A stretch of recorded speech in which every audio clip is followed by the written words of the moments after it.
Iran പിടിച്ചെടുത്ത Israel ചരക്ക് കപ്പലിൽ മലയാളിയുമുണ്ട്. കോഴിക്കോട് രാമനാട്ടുകര സ്വദേശി ശ്യാംനാഥാണ് കപ്പലിൽ കുടുങ്ങിയതിൽ ഒരാൾ. സിനോജ് തോമസ് ഇപ്പോൾ ശ്യാംനാഥിന്റെ വീട്ടിലുണ്ട്. സിനോജ്, ഇപ്പോൾ കപ്പലിൽ കുടുങ്ങിയ രണ്ട് മലയാളികളുണ്ട്. ഒന്ന് പാലക്കാടുകാരനാണ്, ഒന്ന് കോഴിക്കോടുകാരൻ. ഇന്നലെ തന്നെ ആ വിവരം വന്നിരുന്നു. ഇപ്പോൾ ശ്യാമിന്റെ വീട്ടിലാണ് സിനോജ് ഉള്ളത്. എന്താണ് ഇപ്പോൾ അവിടെ നിന്ന് അവർക്ക് ലഭ്യമായിരിക്കുന്ന വിവരം?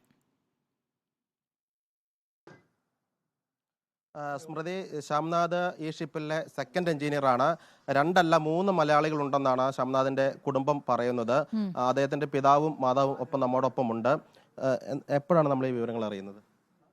ഉച്ചയ്ക്ക് ഒരു 1:30 മണിയൊക്കെ ആകുമ്പോൾ അവർ ബോംബെ MSc ഓഫീസിൽ നിന്ന് വിളിച്ചതാണ്. അപ്പോഴാണ് അവർ വിവരം പറയുന്നത്. ശ്യാംനാഥോട് സംസാരിക്കാൻ പറ്റിയിരുന്നോ? ശ്യാംനാഥിനോട് ഇന്നലെ രാവിലെ 7:30 മണിയാകുമ്പോൾ ഇങ്ങോട്ട് വിളിക്കുകയാണ് ചെയ്തത്? ഇങ്ങോട്ട് വിളിക്കുകയുള്ളൂ, അങ്ങോട്ട് വിളിക്കാൻ പറ്റില്ലല്ലോ. വാട്സപ്പിലാണ് വിളിച്ചത്? വാട്സപ്പ് കോൾ തന്നെയേ പറ്റുള്ളൂ. ആ സമയത്ത് എന്തെങ്കിലും പറഞ്ഞിരുന്നോ? ഏയ്, അപ്പോൾ ഒന്നും ഇത് 8:30-ക്ക് ശേഷമാണെന്നാണ് പറഞ്ഞത്. അച്ഛാ, എപ്പോഴാണ് ഏറ്റവും ഒടുവിൽ സംസാരിക്കാൻ പറ്റിയത്? എപ്പോഴാണ്? 8 മണിക്ക്. രാവിലെ 8 മണിക്ക്. ഇന്നലെ രാവിലെ 8 മണിക്ക്. ഇന്നലെ രാവിലെ 8 മണിക്ക്. അതിനുശേഷമാണ് ഈ സംഭവം ഉണ്ടായത്? അതെ, അന്ന് വിചാരിക്കുന്നു. അപ്പോൾ നിങ്ങൾ എങ്ങനെ വിവരം അറിഞ്ഞത്? എങ്ങനെയാണ്? ഞാൻ ഈ ക്യാപ്റ്റൻ പ്രതാപ് ബോംബെയിൽ നിന്ന് വിളിച്ചു. അവർ MSc ഓഫീസുണ്ടല്ലോ, അവിടെ നിന്ന് വിളിച്ചു. ഇങ്ങനൊരു സംഭവം നടന്നിട്ടുണ്ട്, അപ്പോൾ ഞങ്ങൾക്ക് ട്രാക്ക് ചെയ്യാൻ പറ്റുന്നില്ല. ഒരു അബൌട്ട് 90 നോട്ടിക്കൽ മൈലിൽ ഈ ഹെലികോപ്റ്റർ ഇറങ്ങി. ആര്? Iranian guards.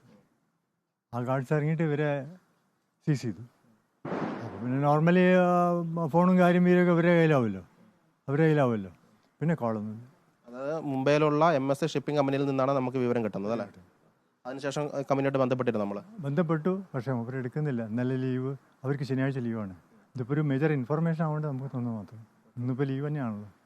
ശ്യാംനാഥ് എത്ര വർഷമായിട്ട് ഈ ഷിപ്പിലുണ്ട്?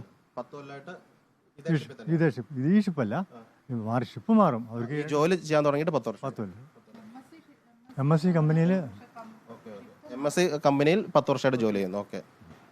എന്നാ പോയത്? ഷിപ്പിലേക്ക് പോയതെന്നാണ്? അവനിപ്പോൾ സെപ്റ്റംബർ നാട്ടിലേക്ക് വരാൻ ഇരിക്കുമായിരുന്നോ? വരാനിരിക്കായിരുന്നു. എന്നാ വരാനിരുന്നു? മറ്റന്നാൾ. 7 മാസമല്ലേ പോയിട്ട്?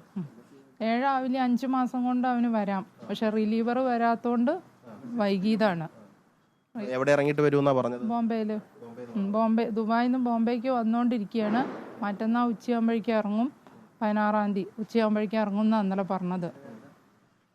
അതുപോലെ കൂടുതൽ മലയാളികൾ ഉണ്ടെന്നാണ് സ്മൃതി ഇവർ പറയുന്നത്. എന്തെങ്കിലും അങ്ങനെ കൂടുതൽ ശ്യാംനാഥ് അല്ലാതെ വേറെ മലയാളികളുണ്ടോ? രണ്ടല്ല, 3 ആളുണ്ട്. പക്ഷേ അവരൊക്കെ ഇതേമാതിരി തന്നെ. ആരൊക്കെയാണ് മറ്റേ ശ്യാംനാഥ് അല്ല മറ്റു മലയാളി? സുമേഷ്, ഒന്ന് സുമേഷ്, പിന്നെ ആരൊരാളും കൂടി, പിന്നെ പേരറിയില്ല.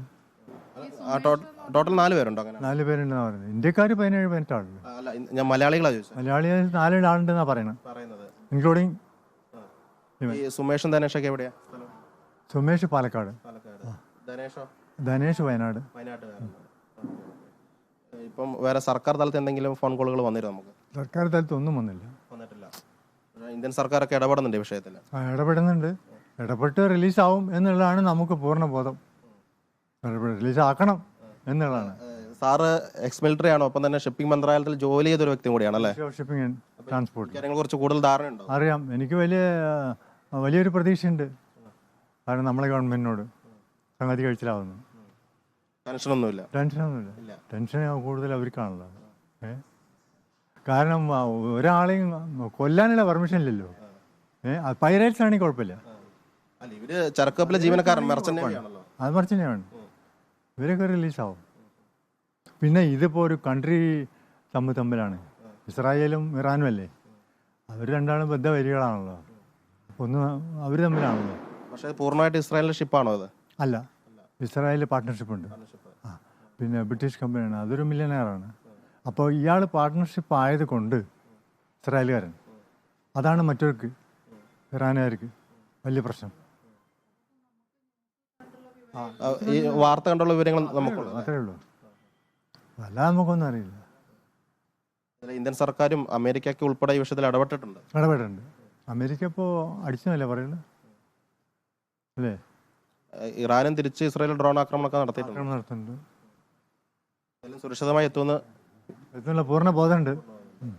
അല്ലെങ്കിൽ അതിന് വേണ്ടതായിട്ടുള്ള നടപടി എന്താണെന്ന് വെച്ചാൽ ഗവൺമെൻറ് എടുക്കണം. ശരി സിനോജ്, ഈ കുടുംബം നല്ല സൈന്യത്തിലായിരുന്നതിന്റെ ഒരു വിശ്വാസത്തിലാണ്. ധൈര്യം കാരണം ഇദ്ദേഹം അദ്ദേഹത്തിന്റെ ഈ പ്രതികരണത്തിലുണ്ട്. നല്ല പ്രതീക്ഷയുണ്ട് മകൻ തിരിച്ചെത്തുമെന്ന്.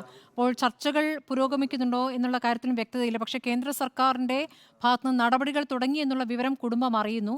എന്നാൽ അവിടെ നിന്ന് പ്രത്യേകിച്ച് ഈ കുടുംബങ്ങൾക്ക് കോളൊന്നും വന്നിട്ടുമില്ല, അല്ലേ സിനോജ്? തീർച്ചയായും അതെ, സർക്കാരിൻ്റെ ഭാഗത്തുനിന്ന് വിവരങ്ങളൊന്നും തന്നെ ലഭ്യമായിട്ടില്ല. ഈ MSC ഷിപ്പിംഗ് കമ്പനിയുടെ മുംബൈ ഓഫീസിൽ നിന്ന് ഇന്നലെ ഫോൺ കോൾ വന്നിരുന്നു എന്നാണ് പിതാവ് പറഞ്ഞിരിക്കുന്നത്. ഷിപ്പിംഗ് കമ്പനിക്കാർ മാത്രമേ ഈ കുടുംബത്തെ വിളിച്ച് സംസാരിച്ചിട്ടുള്ളൂ. അല്ലാതെ സർക്കാർ ഭാഗത്തുനിന്ന് ഒരു നടപടി ഉണ്ടാവുന്നുണ്ട്, അത് വാർത്തകൾ വഴി അറിയുന്നുണ്ട്. പക്ഷേ സർക്കാർ തലത്തിൽ ഒരു ഫോൺ കോൾ കുടുംബത്തിന് വന്നിട്ടില്ല എന്ന് പറയുന്നു. അവർക്ക് ഇദ്ദേഹം എക്സ് മിലിറ്ററി ആണ്, ഷിപ്പിംഗ് മന്ത്രാലയത്തിൽ ജോലി ചെയ്ത വ്യക്തിയാണ്. അതുകൊണ്ട് അദ്ദേഹം നല്ല ആത്മവിശ്വാസത്തിലാണ്, മകൻ തിരിച്ചു വരുമെന്ന പ്രതീക്ഷയിലാണ്. സ്മൃതി, ശരി സിനോജ്, വിശദമായ വിവരങ്ങൾ തന്നെയാണ് കുടുംബത്തിൽ നിന്നും സിനോജ് എടുത്തത്. ഇറാൻ ഇസ്രയേൽ സംഘർഷത്തിൽ ഇന്ത്യ ആശങ്ക രേഖപ്പെടുത്തിയിരിക്കുന്നു. പശ്ചിമേഷ്യയിലെ ഇന്ത്യൻ എംബസികൾ അതത് രാജ്യത്തെ ഇന്ത്യക്കാരുമായി ബന്ധപ്പെടുന്നുണ്ട് എന്നും സാഹചര്യങ്ങൾ നിരീക്ഷിക്കുകയാണെന്നും വിദേശകാര്യ മന്ത്രാലയം അറിയിച്ചു. ഇരു രാജ്യങ്ങൾക്കുമിടയിലെ ശത്രുത മേഖലയിലെ സുരക്ഷയ്ക്കും സമാധാനത്തിനും ഭീഷണിയാണെന്ന് ഇന്ത്യ പ്രതികരിച്ചു. ശരത് കെ ശശിയാണ് വിവരങ്ങളുമായുള്ളത്. ശരത്, ഇപ്പോൾ വിദേശകാര്യ മന്ത്രാലയം എങ്ങനെയാണ് പ്രതികരിക്കുന്നത്? ഇപ്പോൾ ഈ ചരക്ക് കപ്പൽ, ഇറാൻ ബന്ദിയാക്കിയിരിക്കുന്ന കപ്പലിൽ 18ഓളം ഇന്ത്യക്കാരുണ്ട്, 4 മലയാളികളുമുണ്ട്.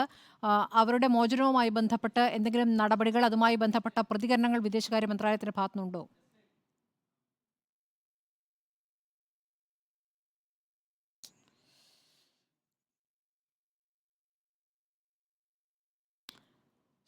വിദേശകാര്യ മന്ത്രാലയത്തിന്റെ പ്രതികരണം വന്നിരിക്കുകയാണ്. ഇറാൻ ഇസ്രയേൽ സംഘർഷത്തിൽ ഇന്ത്യ ആശങ്ക രേഖപ്പെടുത്തുകയാണ്.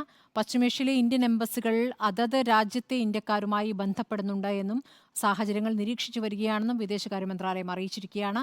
ഇരു രാജ്യങ്ങൾക്കുമിടയിലെ ശത്രുത മേഖലയിലെ സുരക്ഷയ്ക്കും സമാധാനത്തിനും ഭീഷണിയാണെന്നും ഇന്ത്യ പ്രതികരിച്ചിരിക്കുന്നു. ശരത് കേൾക്കാമോ? ശരത് കേൾക്കാമോ?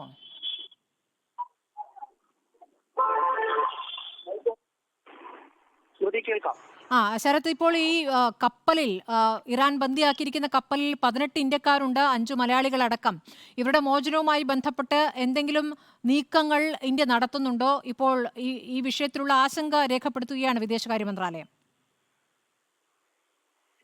സ്മൃതി, കഴിഞ്ഞ ദിവസം തന്നെ ഈ വിഷയവുമായി ബന്ധപ്പെട്ട് ടെഹ്റാനിൽ ഇന്ത്യൻ എംബസി ഉദ്യോഗസ്ഥർ ഇറാന്റെ നയതന്ത്ര ഉദ്യോഗസ്ഥരെ കണ്ട് കാര്യങ്ങൾ ബോധ്യപ്പെടുത്തുകയും ഈ വിഷയത്തിലെ ആശങ്ക രേഖപ്പെടുത്തുകയും ചെയ്തിരുന്നു. അതുപോലെ തന്നെ ഇന്ത്യയിലുള്ള ഇറാൻ എംബസി ഉദ്യോഗസ്ഥരെയും കണ്ട് ഈ ബന്ദികളായിരിക്കുന്ന ഇന്ത്യക്കാരുടെ സുരക്ഷയും അതുപോലെ തന്നെ അവരുടെ ക്ഷേമവും ഉറപ്പാക്കണം എന്നുള്ള കാര്യം ആവശ്യപ്പെടുകയും ചെയ്തിരുന്നു. ഇതിനും അപ്പുറത്തേക്ക് ഇവരുടെ മോചനവുമായി ബന്ധപ്പെട്ടിട്ടുള്ള മറ്റ് നടപടികളിലേക്ക് ഏതായാലും കടന്നിട്ടില്ല. അത് സംബന്ധിച്ച് ഇറാഖിൽ നിന്ന് അങ്ങനെ ഒരു ഔദ്യോഗികമായ വിവരം കേന്ദ്ര വിദേശകാര്യ മന്ത്രാലയത്തിന് ഇതുവരെ ലഭിച്ചിട്ടുമില്ല.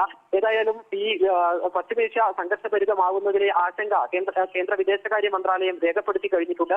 ഇറാനും ഇസ്രായേലും തമ്മിലുള്ള ഈ ഒരു സംഘർഷാവസ്ഥ അത് മേഖലയിലെ സമാധാനത്തിനും സുരക്ഷയ്ക്കും വലിയ ഭീഷണിയായി മാറിയിരിക്കുന്നുവെന്നും സംഘർഷത്തിൽ നിന്ന് ഇരു രാജ്യങ്ങളും പിന്മാറാൻ തയ്യാറാകണമെന്നുമാണ് കേന്ദ്ര വിദേശകാര്യ മന്ത്രാലയം അല്പസമയം മുൻപ് പുറത്തിറക്കിയ വാർത്താക്കുറിപ്പിൽ ആവശ്യപ്പെട്ടിരിക്കുന്നത്. സംഘർഷങ്ങൾക്ക് പകരം നയതന്ത്രപരമായ മാർഗങ്ങൾ ഇരു രാജ്യങ്ങളും സ്വീകരിക്കണം, അതിലൂടെ പ്രശ്നപരിഹാരത്തിന് വേണ്ടിയുള്ള നീക്കങ്ങൾ ഉണ്ടാകണം എന്ന നിലപാടും വിദേശകാര്യ മന്ത്രാലയം പങ്കുവയ്ക്കുകയും ചെയ്തിട്ടുണ്ട്. നിലവിൽ ഈ മേഖലയിലെ പ്രശ്നങ്ങൾ സംബന്ധിച്ചിട്ടുള്ള സാഹചര്യങ്ങൾ ഇന്ത്യ നിരീക്ഷിച്ച് വരികയാണ്. അതുപോലെ തന്നെ ഈ പ്രദേശത്തെ ഇന്ത്യൻ എംബസികളുമായി നിരന്തരം കേന്ദ്ര വിദേശകാര്യ മന്ത്രാലയം ബന്ധപ്പെടുന്നുണ്ട്. അതിന്റെ അടിസ്ഥാനത്തിൽ വിദേശകാര്യ മന്ത്രാലയം വ്യക്തമാക്കുന്ന കാര്യം, ഈ ഇന്ത്യൻ എംബസികൾ അതത് രാജ്യങ്ങളിലുള്ള ഇന്ത്യക്കാരുമായി നിരന്തരം സമ്പർക്കത്തിൽ ഏർപ്പെടുന്നുണ്ട്, അവർ സുരക്ഷ ഉറപ്പാക്കുന്നതിന് വേണ്ടിയുള്ള നടപടികൾ സ്വീകരിക്കുന്നുണ്ട് എന്നും വിദേശകാര്യ മന്ത്രാലയം വ്യക്തമാക്കി. ശരി, ശരത് കെ ശശിയാണ് വിവരങ്ങൾ നൽകിയത്.